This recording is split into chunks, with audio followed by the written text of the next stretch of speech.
Hello and welcome to Dad's Dating After Divorce. I am your co-host, Jude Sandoval, founder of the Divorced Dadvocate community, and my co-host, Dallas Bluth, relationship and dating coach from Black Box Dating. Dallas, how you doing?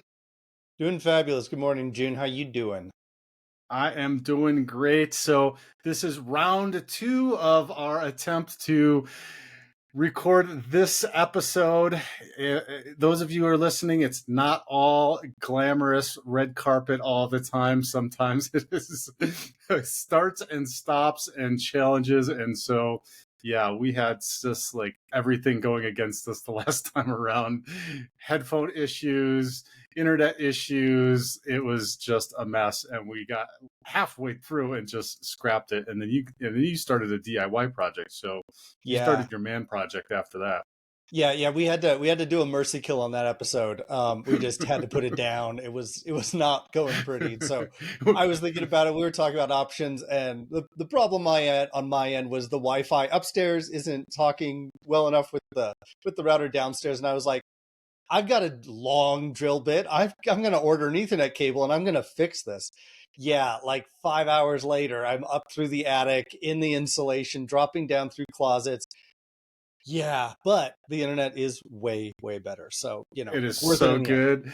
You're smooth. I see your lips actually moving and everything, so I don't have to guess at what you're saying and then time that delay or anything. So, well, good. Well, let's jump into our topic. We've got a fun episode. I think it was fun talking about it for the half hour that we did before we scrapped the last episode. So I think we can dive maybe even deeper and refine it even better than we did last time. So it's going to work out for you guys, is what I'm saying. But so the background on this is I was watching a movie this week. I was picking a movie this weekend, and I clicked on the Materialist.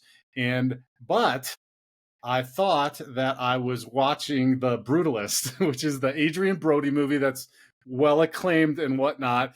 I know sometimes I have those brain pauses, and so I'm sitting there watching it, and I'm thinking, when is Adrian Brody going to show up in this movie? He's nowhere to be found, and it's not the right movie. So anyway, started watching it. The premise of the movie is there's a woman who is a dating coach, or a matchmaker, not a dating coach. There's a big difference. A matchmaker in New York City, and she meets a very wealthy guy. She has an ongoing kind of on and off relationship with her ex, who is a waiter, aspiring actor, etc. And the movie plays out about relationships, about masculine, feminine nature, dating scenarios, environments, etc. I want to share, and I'll just say, Dallas, the whole time I was thinking, these people need Dallas. They need Dallas. They need to talk to Dallas about how to handle this situation the whole time. Yeah, I'm not sure I'd be able to help a lot of them, they've Yeah. got their priorities so strongly aligned in a certain way, being in New York and all of that. I'm like, I don't know that they really want to hear what I have to say. Yeah. Right. And I think we'll dive into that. There's some extreme polarities in the movie because it is Hollywood, obviously, so they got to play to some of that. But I'm going to share some of the stuff that I liked about it before I start to really destroy it and talk about the things that they could have done better, because it was a Hollywood movie, right? So I liked Dakota Johnson. It just off the bat, I think she's an excellent actress. She's nice to look at, and everything I've watched her in is really great. So, and actually, I think all three of the main actors, Pedro Pascal, Chris Evans, did a really good job in their roles and portraying the characters that they were. I liked the how it accurately portrayed kind of just the innate masculine and feminine desires of men and women, and they said it out loud. They didn't just allude to it. I thought that was good, although I think that they could have expanded upon it, and they didn't. We'll get to that. I think it also kind of accurately portrayed the dating environment out there. Now, it was set in New York City, so it's probably kind of its own little enclave of how you date. So there is some of that, but for the most part, I think it delved into some accuracies around dating. And then the other thing, it was honest in not only how they talked about masculine and feminine desires, but also they talked about a little bit about, they touched on childhood traumas and how those things might play into relationships. Now they didn't. That was a huge missed opportunity, I think, where they could have gone into some more stuff, and we'll talk about that too here. But they did touch on it, so I appreciated that. So those are some of my big likes about the movie. What were some of the things that you liked? So one of the things I really, so first of all, I saw it in the theater several months back, so my memory is going to be a little fuzzy, a little hazy. And plus, I had you before we started the recording give me the names of the actors, because boy, do I suck at remembering those names. So I've got a little list here so that I can make sure I've got the right person, for the right role. Okay.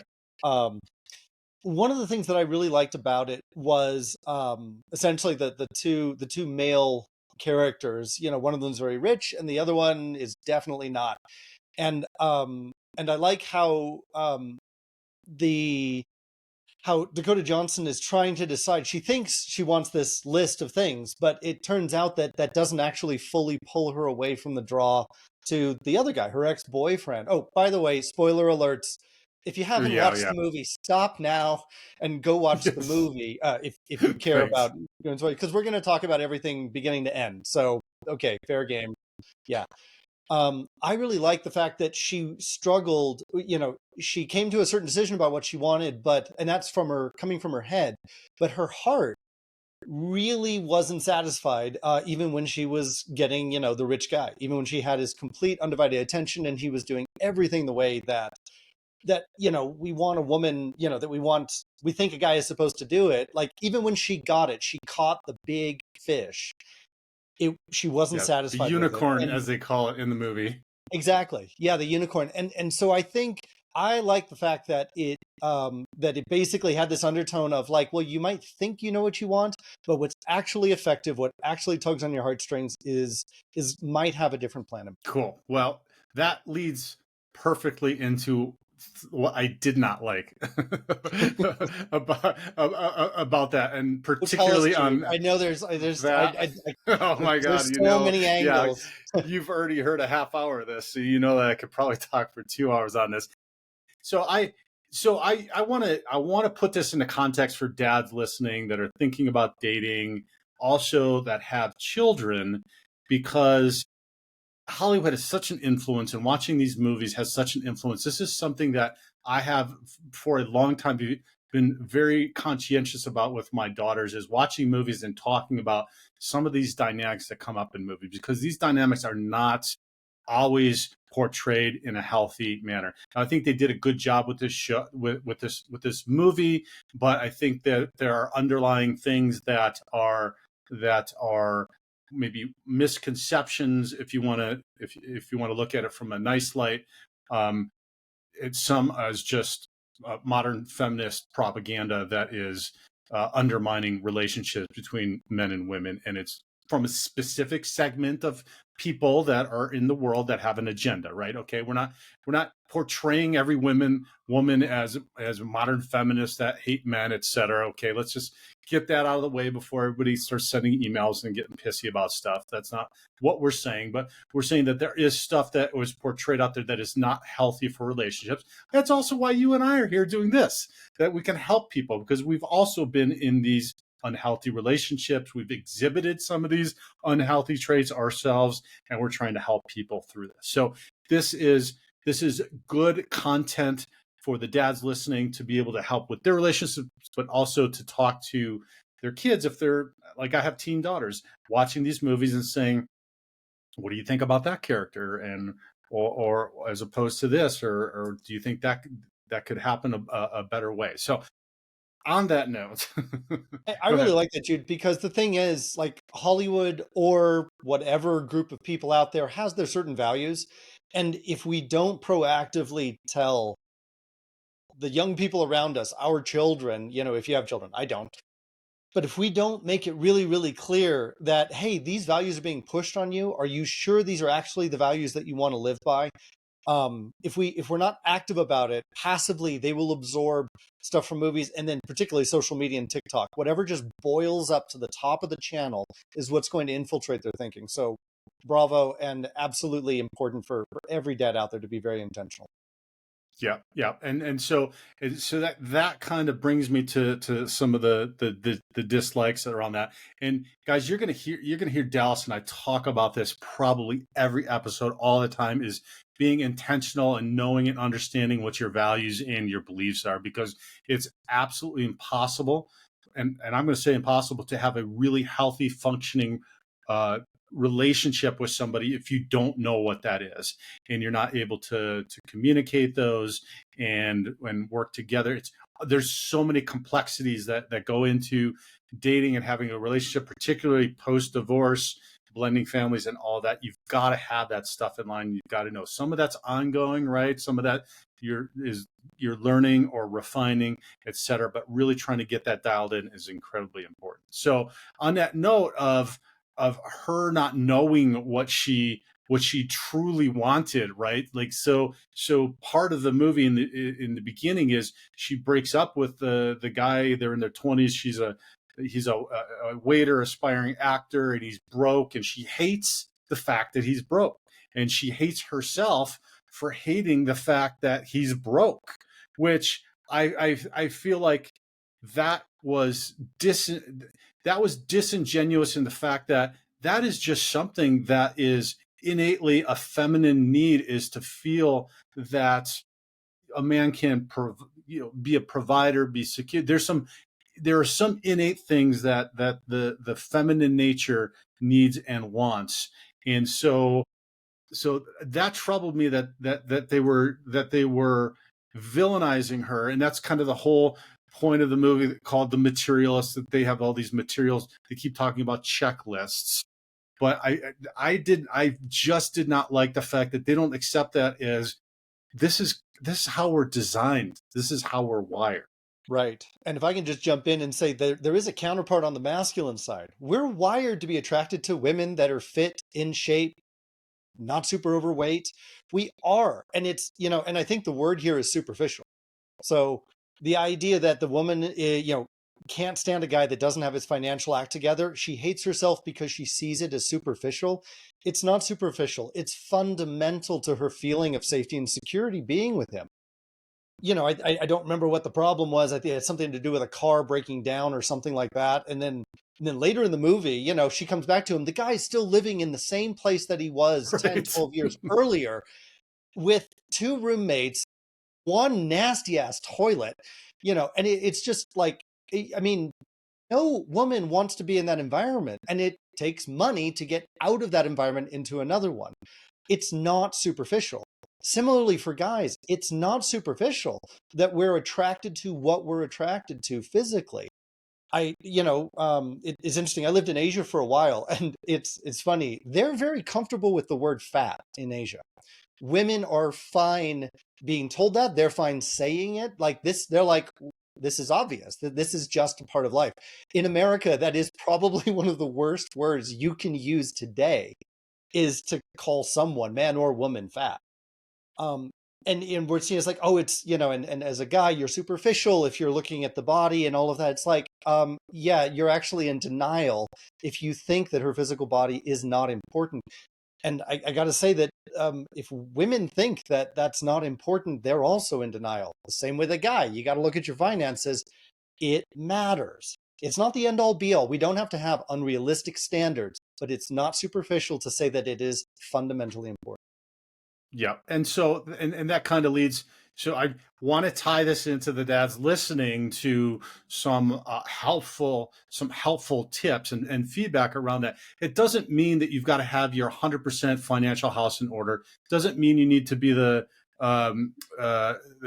Pedro Pascal and be a multi-billion or a billionaire in order to go out and date and find somebody that you can have a healthy relationship. But it does mean that you need to have some of these things in order. You need to know what it is. We when we were talking last time about dating and having the means to date, one of the scenes in the movie is she talks about, well, how he can take her to this extraordinarily expensive restaurant, and she loves how he just signs the check like it's no big deal and just takes it. And his comment was like, well, so what? It's just it's money. I have the money. It's okay. I like doing this.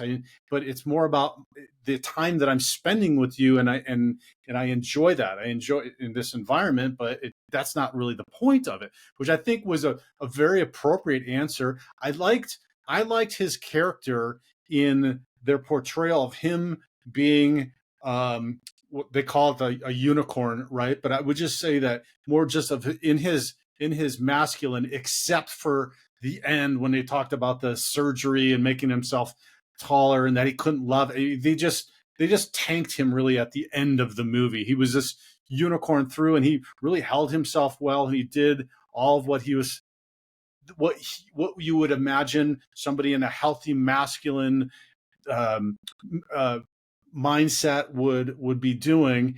And then she breaks up with him, and then he kind of like falls apart, which I thought was sad, because there are men that are like him. There's lots of men that are in their healthy in their masculinity like him, that are operating that, we all have our challenges and whatnot, but it's not it's not all it's not all smoke and mirrors. There are healthy masculine men out there, Yeah. right? So I did appreciate that, but and I bring that now to wrap it up, in that you don't have to have a ton of money to do that. You just have to know what you like to do and have the means to be able to do it. Like I was Yeah. mentioning, I like to do a lot of outdoor stuff. But go Yeah. ahead, you wanted to interject.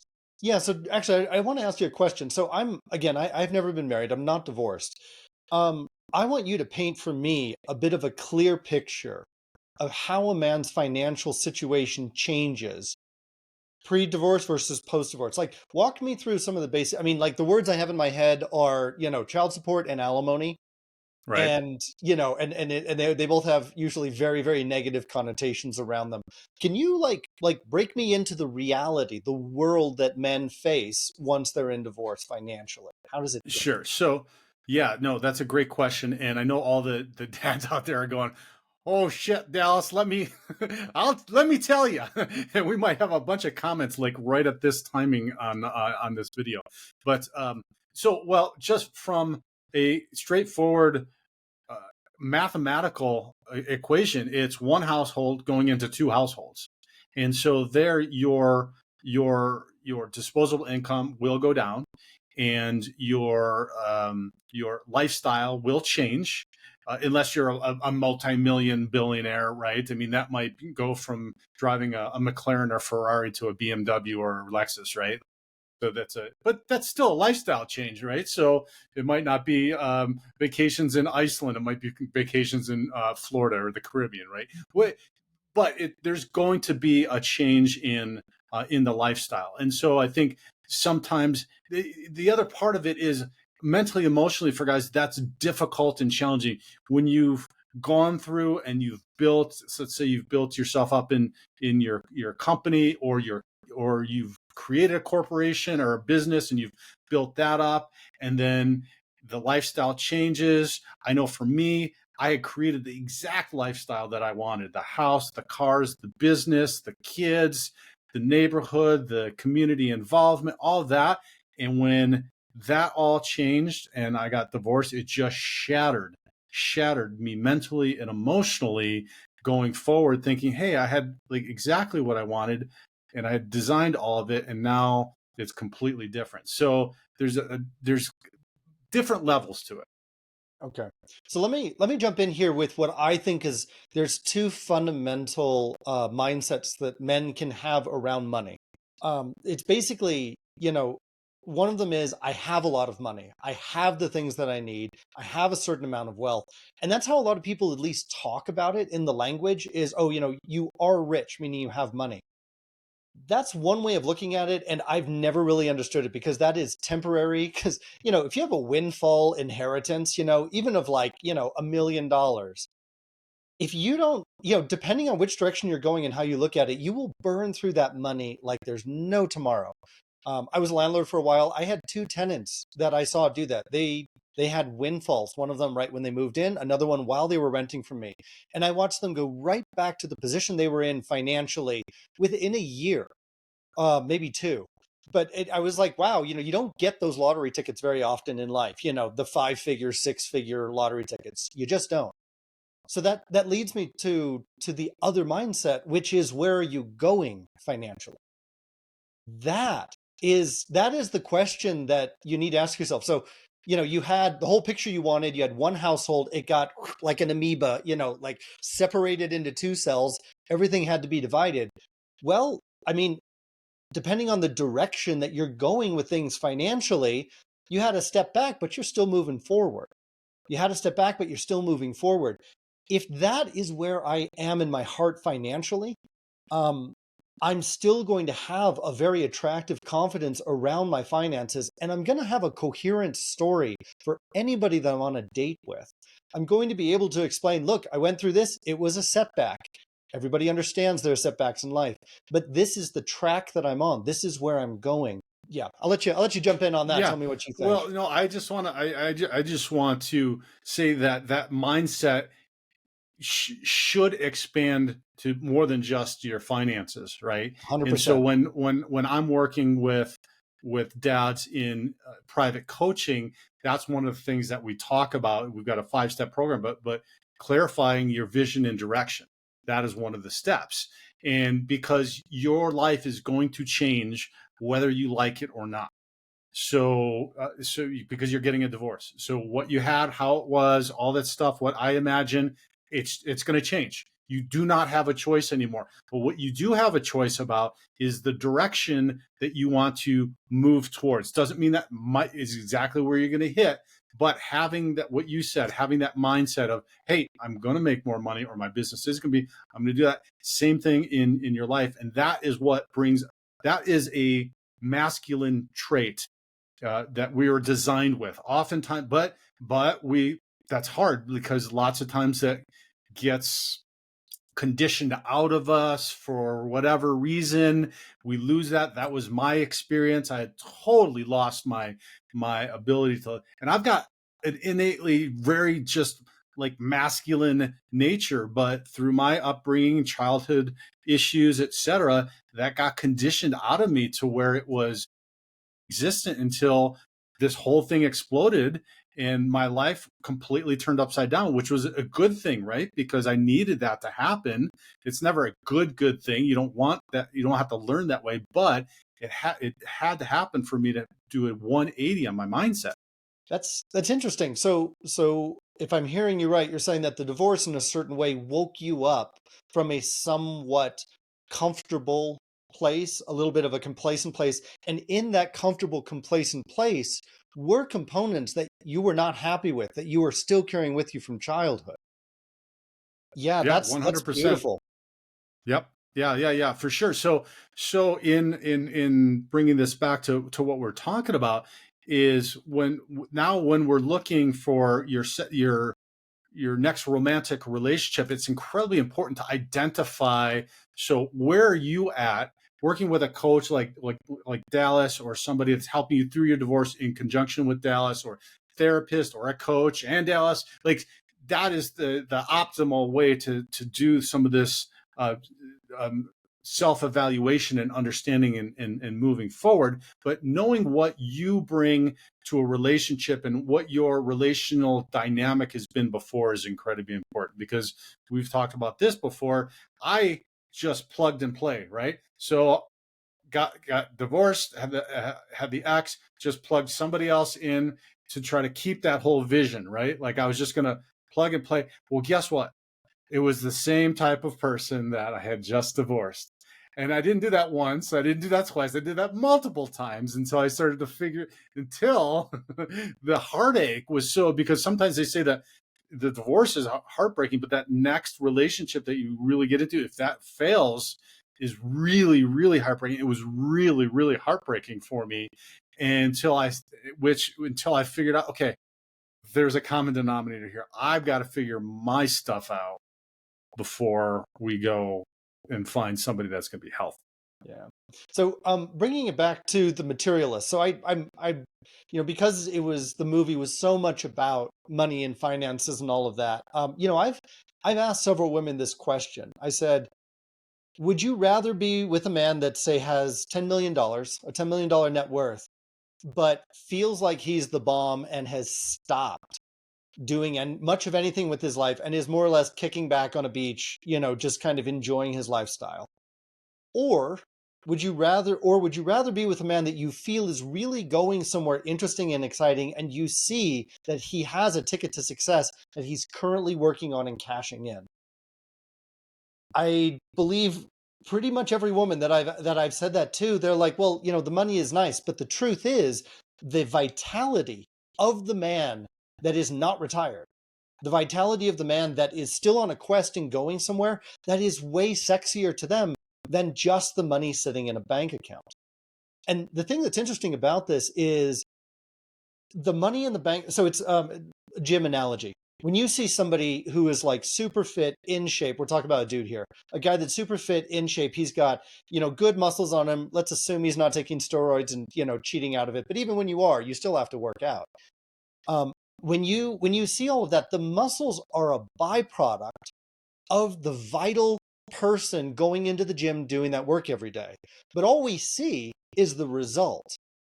Money is very, very similar. When you see somebody that's, got some crazy lifestyle and, they're doing really well, yeah, some of that might be inherited, but usually it's an indication that they're on a healthy track financially, the same way that somebody's on a healthy track going to the gym. That vitality, that track, that discipline, that drive, that passion, that is what really turn women on and make them want to come back for a second, third, fourth date with you. It's not the laurels that you've acquired and that you've sat on top of, you put on top of your head, now you're kicking back in a beach chair. That is not going to turn anyone on for long. And so tell me what you think about this, Dallas, from a perspective of things that are inherently shared in a masculine and feminine nature. I feel that the sense of adventure or a call to adventure is something that both masculine and feminine are both interested in. And, Yes. and that is a commonality that now we attack it from a different perspective, I feel. But if we want to find something that is a unifying or a commonality between the polarity of masculine and feminine, that would be one of them that I think is a good one for. Give me a second. No, let me let you go on with this one, because it's a great one.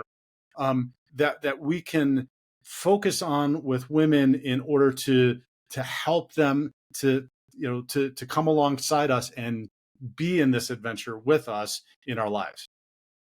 Go. Yeah. Tell us why and how. Yeah, I was raising my hand there. Yeah, Please call on me. I want to talk. Yeah. Yeah. And because this ties into, I think it was the last episode that we're on. And both men and women want to experience an adventure. However, like you just said, our approach, our orientation to adventure is fundamentally, on a subtle level, rather different. Men are, we feel alive, we feel healthy, we feel good about ourselves, we feel proud when we strike out on an adventure, when we go out like Odysseus, away from home and go on the grand quest. That's part of, Joseph Campbell's The Hero's Journey, is you have to go out, leave the comfortable place in order to do it. Women want to be invited to join in an adventure. And that's tying into the previous episode where we were talking about invitations. Women don't want to have to go from 0 to 15 miles an hour in a four-wheel drive vehicle, getting out there on the safari. They want a guy to come up to their door with a four-wheel drive vehicle, already warmed up, oil's checked, tires are ready to go, got all the camping gear they need in the back, and we're like, hey, babe, hop in. That is what women want to experience. And then they get to ride shotgun. They get to be in the passenger seat looking at all the beautiful stuff and having the sense of adventure without having to first create it, and then two, really have full responsibility for conducting it. Right. Which I think the movie gets right with what you described in her choosing the Chris Evans character, because he's aspiring to be an actor and he's still trying and he's still slugging through doing his theater work and whatnot, which was attractive to her. And then they and this was really just, this is where I get irritated and annoyed with Hollywood. The Pedro Pascal was like a nepo baby, right? And his mom had started the venture capital firm, which I'm gonna point out these statistics because it's just so annoying to me. I looked up how many venture capital firms have been started by women. It's like 3% in the world, right? So they find the most ludicrous thing, and then I looked up how many billionaires are self-made versus inherited their money. 2/3 of billionaires. So the majority of billionaires are self-made. So they did it. They portrayed it accurately in her choosing the one that was going to bring the adventure and has the direction, but they flipped it the wrong way. He would be the one all day long, and in real life he's going to be the one that she chooses, and it's going to be because he's self-made and because he has created the life that he has wanted.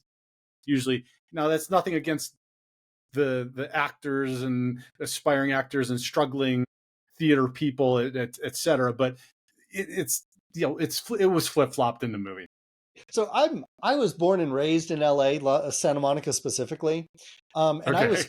I'm fourth generation from Santa Monica. So like we were there Okay. long before really Hollywood was kind of doing its thing. Long before we were like all attractive people from the other 49 states are like importing themselves into Southern California. Long before that, like my great grandparents had like a fish market or something. I don't know exactly the story. So there's a little bit of a question of the aspiring actor and, chasing the dream. I mean, geez, I was a music major. I understand having the passion for an art, but you need to take care of business also. Like, if you're a guy and, even if you're in the entrepreneurial world, and you're starting a business or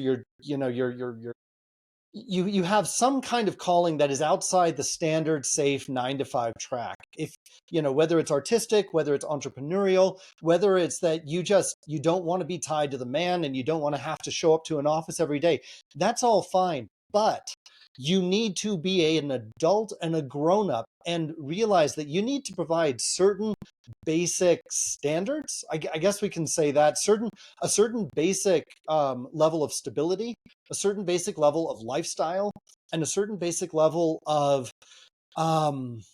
achievement, really, in social eyes, in order for you to feel like women are going to find you attractive. The Chris Evans, thank you. I got my list. I'm looking at the actors' Yes. names. This totally worked. Chris Evans doesn't do that. Chris Evans is living the life of a mid-20-year-old, aspiring actor. When he's in his mid-20s, that makes sense. But then you move and, 10, 12 years later, he's still in the same place. That is the problem. He didn't grow up. This is, I believe, what women call the Peter Pan syndrome. They're sick of guys that just don't grow up. They don't step into the adult role and take care of responsibilities. And guys, you can have them both. You can have your dreams, you can have your ambitions, but you need to take care of business as well if you want to be taken seriously. So that's a great point, and I want to tie that into why oftentimes women don't want to date divorced fathers. And I would say that the conversations that I have had with women that don't want to do that is because they don't want to deal with that. It's often a dad that has not been taking accountability for what his life is about with his children, getting his act together, and might even and she just doesn't want to get wrapped into having to be the mommy to kids, mommy to him, and all the stuff that goes into that dynamic. Like we said earlier, it's already a complex dynamic, and for a woman to have to get into that, so that just goes. And again, this doesn't mean that we have to have all of our stuff together, but we've got to be working really hard to do it. And that takes me to another point, which is it's sometimes I would have to disagree a little bit with you can have all of it exactly how you want it. So let me just put that caveat to it. You can have everything you want, just maybe not exactly how you want it, because there's going to be constraints that you have as a divorced dad dating. You're going to have responsibilities with children. You've got to be working and bringing an income in enough to be able to support yourself, maybe child support your kids, the lifestyle that you need for your kids. So there is going to have to be, and I'll use an example from my life, is when I had my daughters full time. There was a time frame where I was a single 100% single dad taking care of my daughters 100% of the time. My business floundered because doing that full time, it was a choice between taking care of the kids, and they were younger, right? Like elementary school, and being able to dedicate the full time into a business and being there the hours that you need. There was just it was a choice that I had to make. So you can, but it doesn't mean that I didn't have a great relationship with my daughters. We didn't have fun. I was still also dating, just in a different context. And my business, I survived, right? So the business, I didn't make I've made multi-millions of dollars. I've lost multi-millions of dollars. That was not a time I was making multi-millions of dollars, right? So that was a time where it was just getting by financially, but it was the mindset then that had to change, right? Myself. Yeah. I want to echo, you were talking about the things that women get turned off on when they're thinking about dating a single dad. And I think the common theme underneath that is the women are imagining, perceiving, projecting themselves into a situation, and they're feeling tired by it already. They're feeling burdened. They're seeing responsibilities that they don't want to have. And I think, and feel free to, speak into it from your own experience. But I feel like there's a certain, if you want your success rate to go up as a single dad dating, you need to really present your situation as a situation that's not going to burden the woman on the other side of the table. That you are handling it, you're taking care of it financially. You're not looking for somebody, you're not hoping that somebody's going to come over and start doing laundry and taking care of kids so that you can go back to chilling out on the couch. And I'm not saying that you ever did that, but women have a perception of men doing that in domestic environments with children. I think as a single dad dating, you have to really do a good job of presenting a low load offering to them. They're not seeing how this is, if they step into this and they start getting involved with it, that nothing is going to be put onto their backs, nothing is going to burden them before they really want that to be the case. What do you think? Exactly. I think you hit it. I think you hit the nail on the head. And so what I will typically do is I will describe the environment and the situation. And now I've had a highly contentious, high conflict divorce and post divorce. So I've had to be very conscientious about how I manage that and how I insulate somebody from dealing with that, which I feel I've done a decent job around. But I will be upfront about that it's been high conflict, that it is contentious, but you don't, and I'll say it, you don't have to worry about it.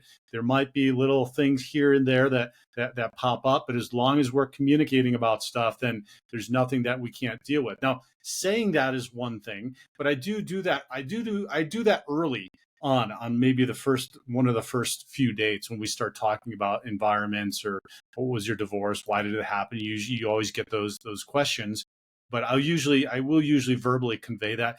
Then, unless you're actually backing that up and they're seeing that that's in fact the case as you go along dating, then they're not going to open up and then feel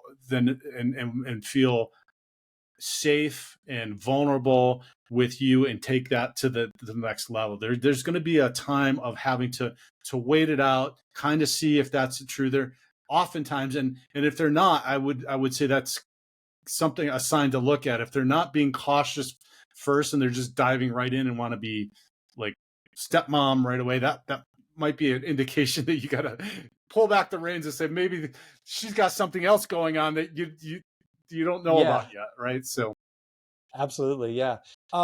Yeah, when it comes to the oh shoot, lost my thought. Sorry. Totally lost it. Keep So on going, Jude. yeah, no, well, and that is important. Those conversations are important to have, and your intentionality is important to know going into dating with somebody. So, and so that goes back to know what your values are, but then when you know what your values are, know then what you are wanting to accomplish by dating. It could be just companionship, and that's okay, because I can't tell you the number of times that I've heard guys and I've had these conversations. Hey, I just I want to enjoy time together. I'd like to do stuff, but I just want companionship right now. I'm just not mentally emotionally available to you. I'm not going to be that person right now for you, and you just need to know that. So that doesn't mean it's never going to happen. I don't. It might be 3 months. It might be 9 months. I know I'm just not there. Or it could be, hey, I've done the work. I've been dating for a decade. I'm ready. I really know what I want, and I'm this is what I'm officially looking back on for. the market. I'm in the shop window with a price tag on my neck. Yeah. Exactly, exactly. Which, that scares lots of women off, right? Because here's the thing to understand, guys, is there are women are going through a lot of this same stuff too. And they're thinking some of this stuff, but it's incumbent upon us to lead these conversations, and in turn lead the relationship. Yeah, and leading those conversations begins with putting yourself out there first, being what I call being vulnerable first. It might be a stretch of the word vulnerable, but I'm going to put myself out there so she can see it. The fundamental thing, I believe you touched on it, was women need to feel safe in order to move forward. The women that don't need to feel safe and just do and jump right in with both feet, yeah, that's something to watch out for. Um, but the thing that's interesting, when you're a single dad and you're dating, you've got double duty in that sense of security. So the first question is, am I safe with this man? Can I trust this man? If I say no to this man, will he listen? Or is he going to get, too emotional or too horny, to hear what I'm saying? That's a question that a woman's going to ask with every single man that she's on a date with. The second element that she has to feel safe with is your situation.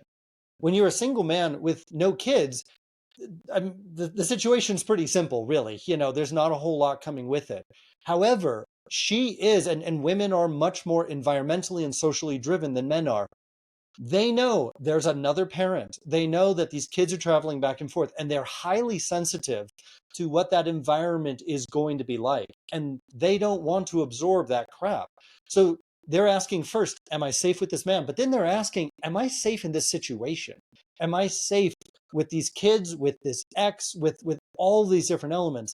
And so it's not enough to establish to the woman she can trust you as a man.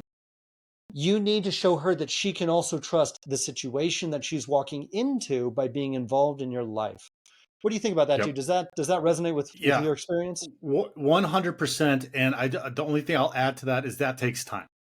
So that takes time, and I highly, highly recommend taking that time to allow that to unfold in a natural way, to allow her to see that and feel that before getting really physically involved or really intimately involved or starting to introduce kids and all of that stuff. Really try to take your time. And if you think you're going slow, go about 50% slower, more, right? Okay, so because this is just natural. We want to jump, and that's So, that's why we procreate, right? But yeah. if you think you're going slow, slow it down even more. Yeah. What do they say in motorcycle school? Slow is smooth, smooth is fast. I Right. think it's very true when it comes to dating. When you slow it down more, it's going to be smoother. And the smoother it is, the faster it's going to end up going.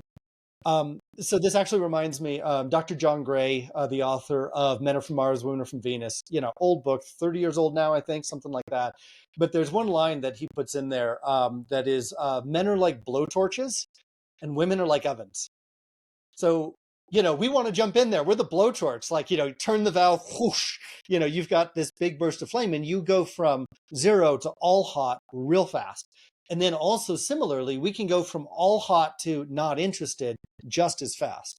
So we're like blowtorches on and off very quickly. Women on the other side of the spectrum are more like ovens. I want my frozen pizza. However, that oven is going to take a minimum of 20 minutes before I can even take the pizza out of the freezer, get the Yes. plastic wrap off of it, put it on the cookie sheet, slide it in, and then start to cook.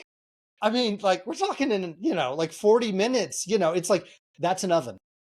And so in the dating scenario, I mean, men are like, I guess you could call it fast food. It could be like picking up a pizza versus warming up the oven to cook a pizza and all of that. But the flip side, and I'm sure most men listening to this podcast can relate to this, that women will hold on to that heat. They will hold on to that chemistry. They will hold on to that desire. When you're like, girl, why are you still here? Like, I am not feeding you anymore. Like, I unplugged the oven a while ago and it's Yeah. still hot. Yeah. That's the wonderful nature of ovens. They take a long time to warm up, but once they're there, you can count on them to really be there. And then a lot of times I think is where women get frustrated with guys, is they're wondering why, how can this guy just suddenly go cold on me? How can this guy suddenly lose interest? Because in their nature, once they're warmed up, they're going to retain that heat and that interest for quite a while. So Yeah. just want to throw that out there. I like that. Go ahead. Yeah, I like that. Actually, although I'm not gonna upgrade. I'm going to change that analogy for guys, and that's to a smoker. So I like smokers and smoking meat, right? I know Oh, there's okay. probably some I thought guys we were talking listening to. cigars here It's for a the minute, and I'm like, where are you no, going no, with no, this? no, no, no, no, to a smoker, and it's the same concept. It's low and slow. You're taking your time, and it's really filling up the meat with more flavor, right? It's going to add more flavor. It's going to add more moisture. It's going to last longer. It takes significantly longer, right? It takes significantly longer. It's kind of the same oven concept, right? Because you're doing it really, really low, but I don't even think anybody bakes anything at 200 degrees or 225 like a smoker. I mean, you're literally taking 5 times the amount of time that it would take. Think of that relationship the same way as your smoker, and everything that you're adding into that in that time, which is you're adding water for moisture, you're adding more chips for smoke, you're adding smoke. That's all enhancing the relationship, and while you're doing that, you're adding a rub on the meat too. Like, there's so many different things that you're doing. You might wrap it for a while at a certain point. There's so many different things, but while you're doing that, what is happening is exactly what Dallas just described, which is then you're creating this like this almost a container for her, right? Mm-hmm. Yep. Then that she is like, oh wow, yeah, I feel really good. I feel really comfortable. I feel really safe in this in this smoker with all of this stuff, right? I mean, come on, guys can get to this one, right? Like, Yeah. I'm not gonna be able to smoke meat anymore, Dallas, without thinking about my next relationship. So Yeah. this weekend when I'm smoking some meat, I'm gonna be thinking about this now. Yeah. Yeah. And what you're doing that entire time is you are literally transforming that meat. And if you try to transform it in a flash, you're going to burn the outside and the inside is not going to be cooked. What you're talking about is a slow transformation so that it can permeate the entire subject matter, piece of meat in place of woman. Because that's the thing, is we do want to transform them into someone that is way into us. When we're a stranger, they're not. And it takes time for them to warm up to it. I want to bring up some of the really typical philosophy and rules and just popular thinking out there that guys have that can really trip you up in this process. So one of them is like, okay, well, it's first date we kiss. Okay, well, that's sort of an arbitrary rule. If you guys have a great connection and the kiss doesn't feel right, put it back in Jude's smoker, like wrap that Yeah. shit up, give it another rub, and come back in a week and then open it up and see how it smells, see how it's doing. And even on the second date, it's like, oh man, if she doesn't kiss me on a second date, like no way. Like this, she's not into it. She's not putting herself out there. That's looking at it from a very transactional point of view. And it's also looking at it from a predetermined mindset of what this will look like. If there isn't a kiss on the second date, I'm out of here. She's closed off or whatever. That can really get in the way of the process of the transformation that happens inside the smoker. Yeah. Well, and that brings up the point of all this stuff that's on the internet, game theory, all the other stuff that's there. Take some of that with a grain of salt. If it's going to help you to be more confident in how you are how you're interacting with a woman, that gives you some maybe tips on stuff, that's great. Don't take this stuff as, like you said, well, it's got to be date 1 you kissed, by date 3 she should sleep with me. Like all this crap that's out there, it is completely arbitrary. Every person is unique and different. Each one of you that's listening is unique and different. You bring all your unique and different things from your entire life and your personality to a relationship. The person you're with is all of that too. So when you bring them together, it's its own unique and different relationship. And so you've got to just know that all of what you're just describing, Dallas, is you just take it with a grain of salt, and then focus in. If you're focused in on yourself and how you're showing up, and then taking the cues from how she is showing up, and then also communicating, I would say, Dallas, right? Like you're going to know if you're talking about this stuff or you're creating that environment to where maybe somebody would feel comfortable. Are you going to, is somebody going to feel comfortable if you're like out, hiking and running around to start making out with you? Probably not, right? So don't try to do that. Like, but maybe if you had a romantic dinner and you went for a walk around the lake after or something like that, then maybe there's an opportunity there. So you got to put some thought into that too. And then that makes it, here's another way to think of it. And so I'm so ridiculously, hopelessly romantic to Dallas is when I'm thinking about this, I think, well, there's never going to be another opportunity. There's never going to be another first date with this person. So when I show up for a first date, I'm like, I want this to be a great first date because maybe this is the woman I'm going to marry.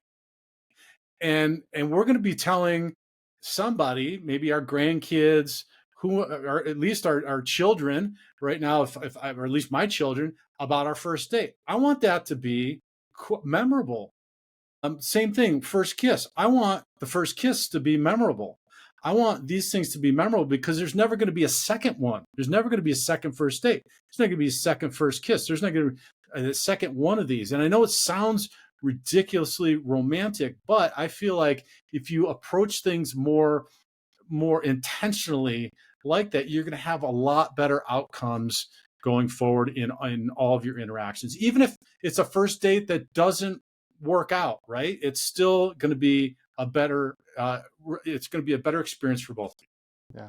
And I think women love it when a man comes to the table with what you just described, meaning you want it to be meaningful. One of the things that is commonly said is women want an emotional experience. When you're looking for these things to feel special, that the likelihood of it being a more emotional experience for her goes up. And I would say there's definitely a paradox because you have to just let it unfold in the moment. And sometimes the quiet moments are the most profound and the most enjoyable. Sometimes, I mean, I think the analogy is a lot like sailing on the ocean. The sailboat, the sailor inside, that's the man. The ocean, that's the woman and everything else going on. You never move in a straight line to where you're going. You set a course, you're trying to get there, but the wind is blowing one way, waves are blowing another way. You have to change course several times. And if you're a good sailor, you will get where you want to go. But you have to accept that this isn't a perfect straight line.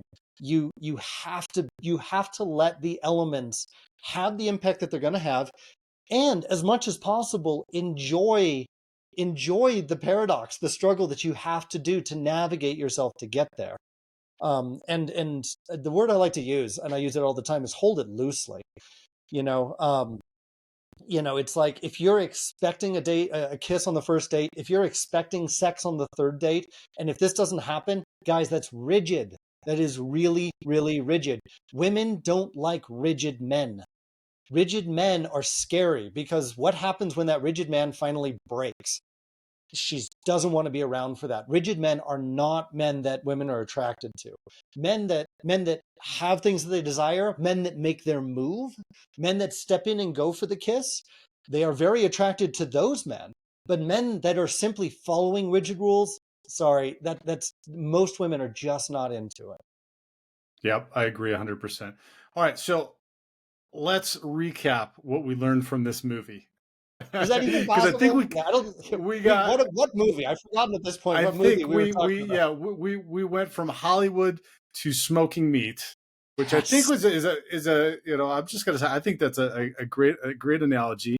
But I don't know if there is a linear path of what we learned, but I would say that from the movie with the kind of polarity that they show, that if I'm going to sum up kind of what we talked about today, that there's an in between of what that movie shows. Again, it's Hollywood.